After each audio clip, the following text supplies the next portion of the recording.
The Bible records the story of a woman who had nothing, no husband, no income, no food, and no prospects.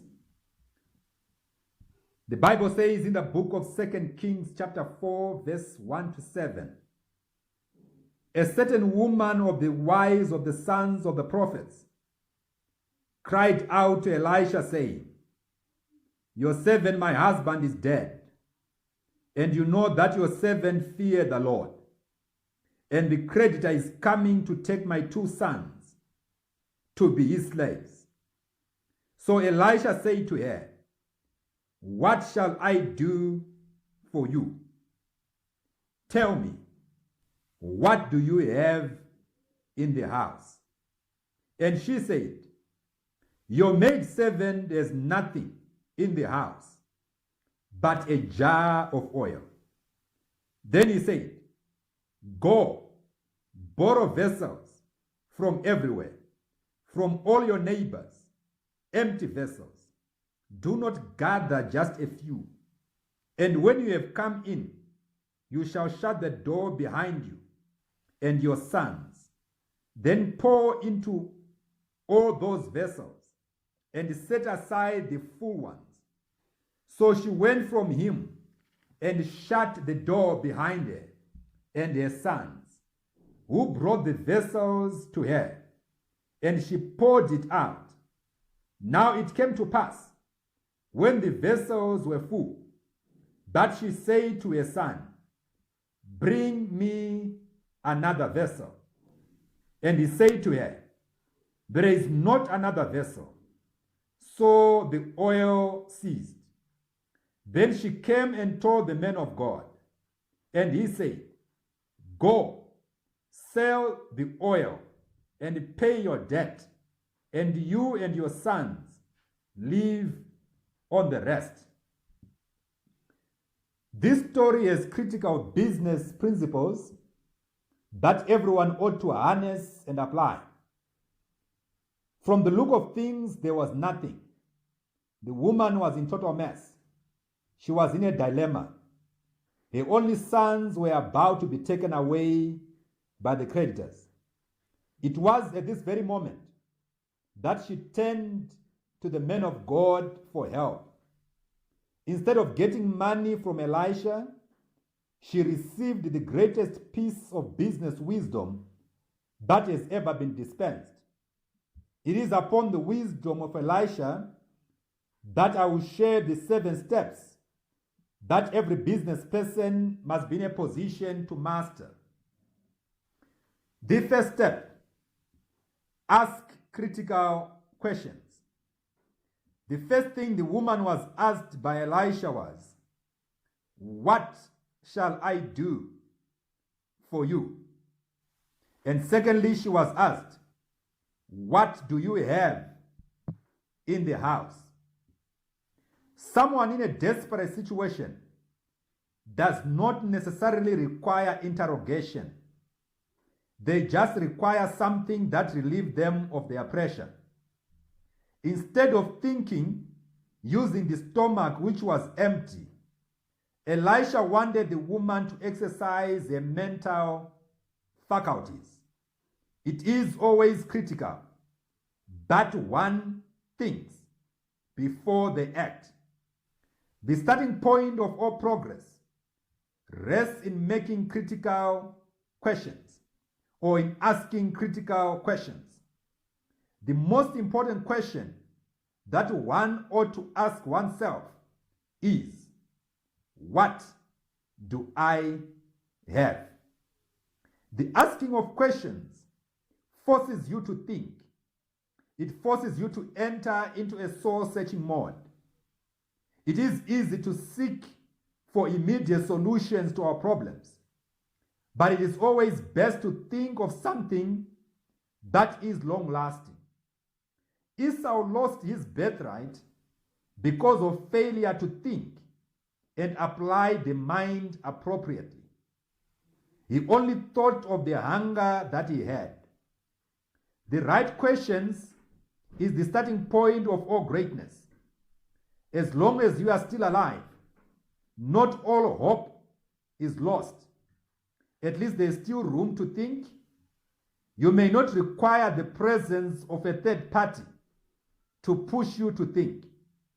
Make a decision of sitting down, a decision of asking yourself what you have at your disposal. The second step is that you have something in your house. In response to what she had in the house, the woman was quick to say she had nothing. For sure, she had nothing. No money, no husband, no food, and no future. She indeed was justified in declaring that she had nothing to offer. How many times do we think that our situations are beyond rescue?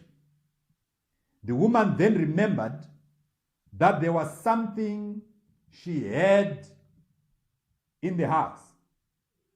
She had a little jar with little oil. She also had 2 able-bodied sons. And above all, she also had a roof above her head. When challenges befall us, we are quick to point at what we don't have, and we forget everything that we have bestowed upon us. The real change to our situation doesn't start with what we don't have. It starts by realizing what we have at our disposal.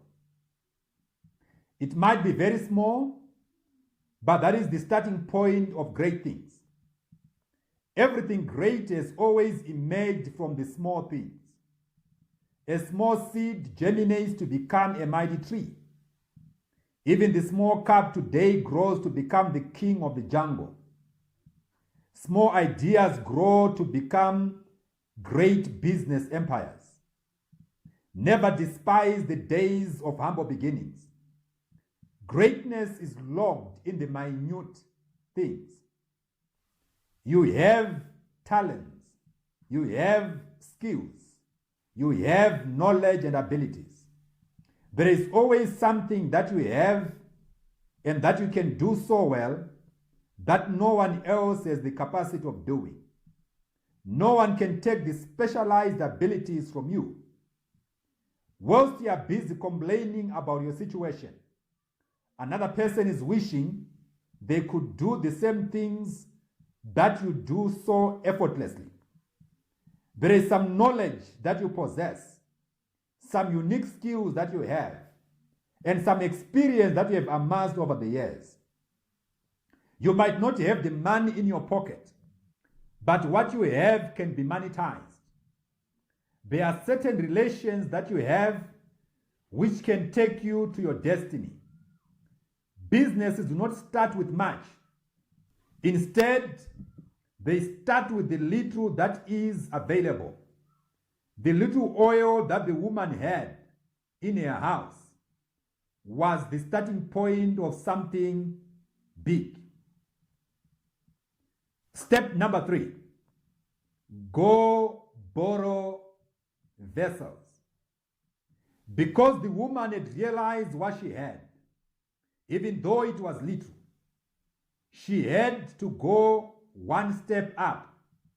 She had to go out and borrow vessels from those who were around her, near and those who were far off. It is not enough to know that you have talents. It's not enough to know that you are skilled or that you have knowledge and other resources. There is need for additional investment that helps in converting what you have into tangible value. Every business person must know that there are well-established systems that one can ride upon. The systems come in the form of banking establishments, telephone networks, educational entities, the internet, and everything else that you need to take you to another level. One doesn't need to reinvent the wheel. but to use whatever is available. The woman had to use her already existing network to borrow the vessels she wanted. The conduit to value addition lies in connecting what you have with what the world has. Learn something from someone. Seek rightful information. Find a coach and ride on what already exists to channel your oil or to channel your talents.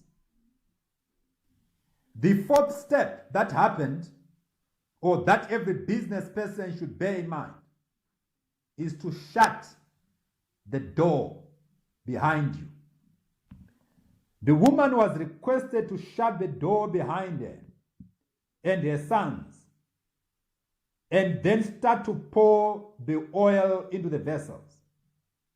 The starting point of all greatness is bound to be challenged. The world is known for pouring cold water on any new venture. Discouragement is surely bound to come. Many businesses never saw the light of day because of the discouragement that came before the establishment of the venture. Real progress lies in having the discipline to close one's ears to what others might have to say. Shutting the door is a principle of focus. It is a principle of concentration. The moment you start something, especially one that hasn't been done before, it is prudent to concentrate on that particular thing until results start to show. It is easy to be distracted to a point where the original intention is never realized. Shut the door to every negativity. No man, having put their hands on the plow, looking back, is worthy of the kingdom. These were even the words of Jesus himself. Once you are in for something big, then be in for it for the long haul. But remember to shut the door behind you. Step number 5. You must pour the oil. It is easy to have all the resources assembled together, but if there is no action taken, results won't be realized. Business is about conversion of the inputs through a transformational process into outputs. What transitions from one state to another is action. Diligent execution is critical. The woman had to pour the oil into the vessels. There is nothing that comes whilst one is seated. Something must be done. A person's best friends are always his 10 fingers. Use your hands to process things. What's in your head must be converted in the hands through a hearty process. Do everything with energy. Do everything with passion, with enthusiasm. Let nothing move you. The level of intensity must be so high, and laziness must not be allowed into your confines. Laziness has never produced anything substantial to anyone. There is no legacy that has been built upon laziness. It is not enough to pray and plan. Performance is the real game changer. Performance will change and transform the state of affairs. Alongside their 2 sons, The widow worked diligently behind closed doors. The oil flowed and flowed and flowed as they worked. As long as you give yourself to work, the results have no option but to show. They will surely show up, and the world will have no option but to notice that which would have been done behind closed doors.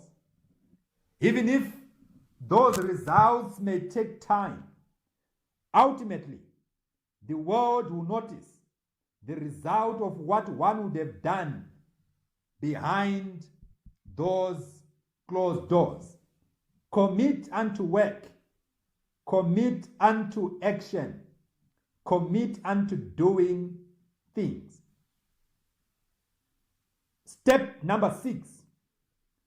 You are your own limitation. Everyone has unlimited capacity, but the limitation comes from within. As a man thinketh in his heart, so is he. As far as your eyes can see, so shall you go. The number of available vessels determine the quantity of oil that will continue to flow. As long as there were still some empty vessels, the oil kept on flowing. If they had borrowed some more vessels, the oil was going to flow continuously. Growth is guaranteed to the tune of what one thinks they can attain. If you think you can, you are right. And if you think you can't, you are also right. It boils down to what you think. As long as you see yourself as a small player, you will only be as small as you think. If you see yourself as a grasshopper you shall become. If you limit yourself to a small locality, then there is no way you will ever apply some bigger places. Transformation is always a state of mind. Number 7 step, go and sell the oil. It is not enough to produce. You must tell the world what you have to offer. There are many people with great solutions, but they never amount to much. Why? Because they cannot tell the world what they possess and what they have. Others who might not have much make a lot of noise, and they become great because of their capacity to sell and tell the world what they have. After the vessels are filled, the doors must be opened for trade. Never keep to yourself the solutions that are waited for by the world. And as you do that, you will surely be in a position to meet all your needs. You'll be in a position to pay all your debts. And above all, you'll be in a position to have quite a lot that you would remain with and you can spend with your family. Not only with your family, but you use it as a tangible legacy of what a person who would have applied the rightful principles stands to achieve in a lifetime.